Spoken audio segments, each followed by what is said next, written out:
Section 1. A world divided. The Iron Curtain descends. The year is 1945. The most destructive war in human history has finally drawn to its shuddering, exhausted close. From the smoking ruins of Europe, the vast, blood-soaked theatres of the Pacific, two titans emerge, blinking in the new, strange light of victory. On one side stands the United States of America, a nation whose homeland was largely untouched by the physical devastation of war, its industrial might now unparalleled, its confidence soaring. On the other, the Union of Soviet Socialist Republics, a country that had borne the brutal brunt of the Nazi war machine, suffering unimaginable losses, but emerging with a colossal army and a sphere of influence stretching deep into the heart of Europe. These two were allies of a sort, united by the necessity of defeating a common foe, but their friendship, if it could ever be called that, was a marriage of pure convenience. As the ink dried on the final surrender documents and the world collectively held its breath, a new, more insidious conflict began to stir. This wasn't a war of roaring tanks and screaming dive bombers, not at first anyway. It was a war of ideas, of whispers, of economic muscle flexing and ideological suspicion. Section 2. Two tribes, two creeds. Capitalism versus communism. At the very core of this great global schism lay two fundamentally opposing philosophies for how to organize a society. They were, in essence, two completely different answers to the age-old questions of power, wealth, freedom. The American system and that of its allies was capitalism. In its simplest form, this is an economic model where the means of production, factories, farms, shops, individuals and companies compete in a free market, driven by the pursuit of profit. The theory is that this competition fosters innovation, efficiency, prosperity. The government's role is ideally limited, acting as a referee to ensure fair play rather than as a player dictating the entire game. Individual liberty and the right to own property are held as sacred tenets. In stark contrast stood the Soviet system of communism. Drawing from the theories of Karl Marx, communism proposed a radically different arrangement. Here, the state, acting on behalf of the people, owns and controls almost everything: land, factories, banks. Private property is largely abolished. Section 3. The shadow of the bomb, a nuclear standoff. If the ideological divide was the fuel for the Cold War, then the atomic bomb was its terrifying accelerator. The world had entered the nuclear age in 1945 when the United States dropped two of these devastating weapons on Japan, ending the Second World War with a terrifying exclamation mark. For a brief 4-year period, America held a monopoly on this ultimate power. But in 1949, the world was shocked to learn that the Soviet Union had successfully tested its own atomic bomb. The game had changed irrevocably. The contest between the superpowers was no longer just about influence. It was now a matter of potential global annihilation. What followed was one of the most frightening and absurd arms races in all of human history. The logic was as simple as it was mad. The only way to prevent the other side from using their nuclear weapons was to have so many of your own that any attack would be met with an equally catastrophic retaliation. This doctrine was given the chillingly apt name of mutually assured destruction, or MADI.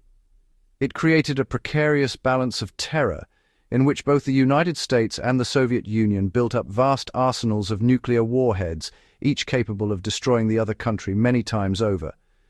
The arms race wasn't just about quantity, but also about delivery systems, long-range bombers, intercontinental ballistic missiles housed in hardened silos, and nuclear-powered submarines. Section 4. Wars by whisper and proxy, Korea and Vietnam.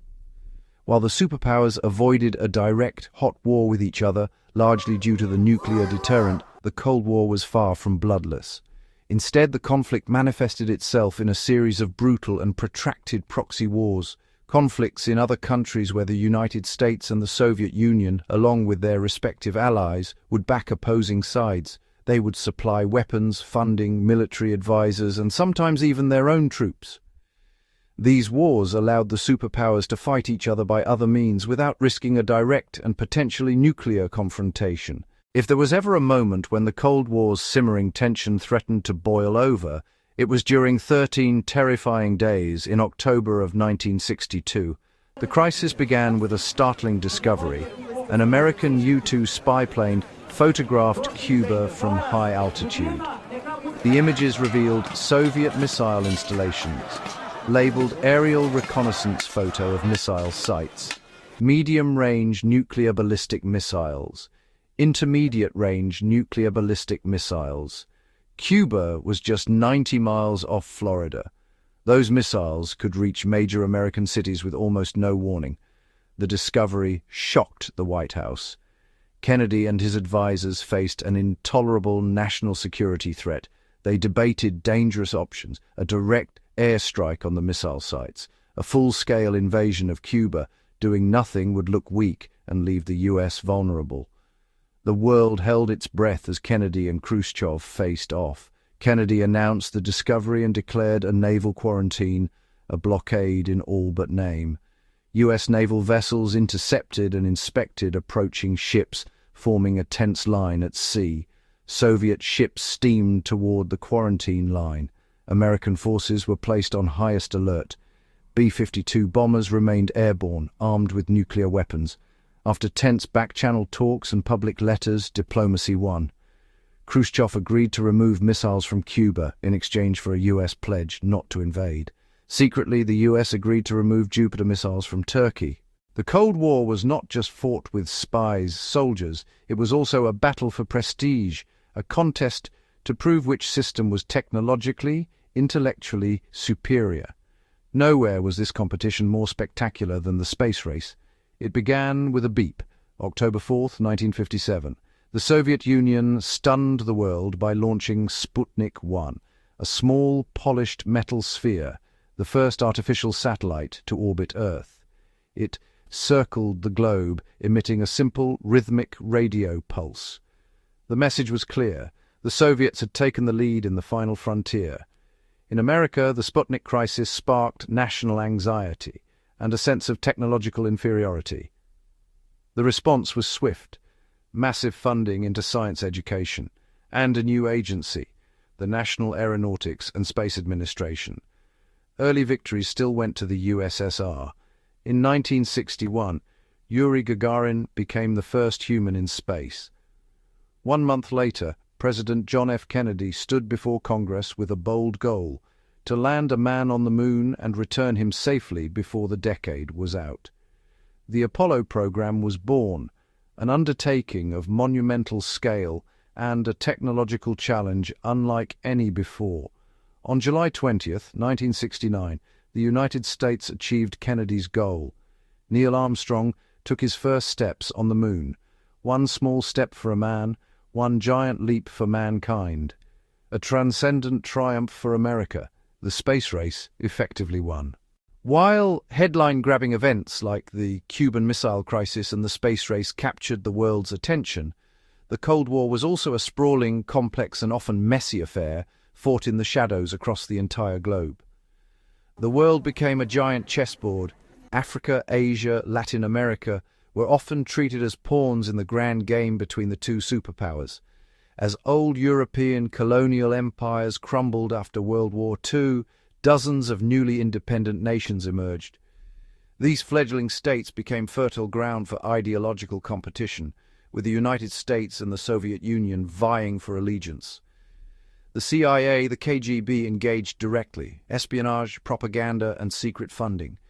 They orchestrated coups and supported authoritarian regimes, often prioritizing alignment over democracy or human rights. In 1953, a CIA-backed coup in Iran overthrew a democratically elected prime minister and installed the pro-Western Shah. A year later, another operation toppled Guatemala's elected government. The Soviets supported Marxist revolutions and propped up dictatorships in countries like Ethiopia and Angola, interventions that often fueled devastating civil wars. In the late 1970s, the Soviet invasion of Afghanistan led the United States to arm and fund the Mujahideen, becoming Moscow's own Vietnam and sowing seeds of future conflict. The non-aligned movement tried to steer a neutral course, but pressure to choose a side was immense. For millions in these contested regions, the Cold War was not cold at all, but a period of intense violence, instability, and foreign interference that shaped destinies in profound and often tragic ways.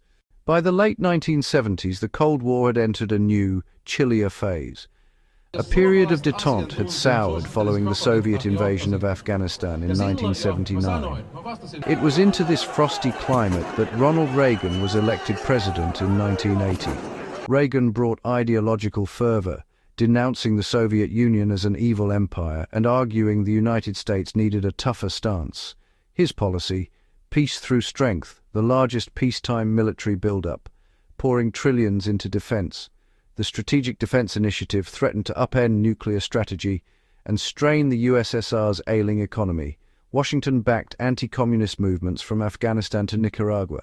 Meanwhile, Mikhail Gorbachev rose to power, recognizing a stagnant economy crippled by inefficiency and military burdens. He introduced glasnost and perestroika, loosening speech and reforming the economy. Gorbachev sought dialogue. He and Reagan developed a surprising rapport and struck the 1987 INF Treaty, eliminating an entire class of missiles. Moscow retreated from the Brezhnev Doctrine, signaling Eastern Europe would find its own way, without Soviet tanks. The foundations of the Soviet Empire were beginning to crack. The combination of external pressure from the West and internal decay, accelerated by Gorbachev's reforms, created a perfect storm that would bring the Cold War to a stunningly rapid conclusion. Glasnost opened the floodgates of dissent within the Soviet Union and across its Eastern European satellites. For decades, people in Poland, Hungary, Czechoslovakia, East Germany lived under oppressive regimes. Now they demanded change. 1989 became a cascade of revolutions. The Berlin Wall since 1961 had sliced through Berlin, separating families. Throughout 1989, pressure built in East Germany. On November 9, 1989, an official mistakenly said borders were open, sparking mass movement to the checkpoints. Bewildered guards opened the gates, and East Berliners poured through. People climbed the wall, danced and sang, while others hammered it down, broadcast live worldwide. One by one, communist regimes fell in largely peaceful velvet revolutions. Inside the USSR, Lithuania, Latvia, Estonia, Ukraine, Georgia and others demanded sovereignty. A failed hardline coup accelerated the breakup. On Christmas Day 1991, Gorbachev resigned, the Soviet Union dissolved. After 45 years, the Cold War was over. The bipolar world vanished, leaving the United States the sole superpower and ushering in a new, uncertain, but hopeful era.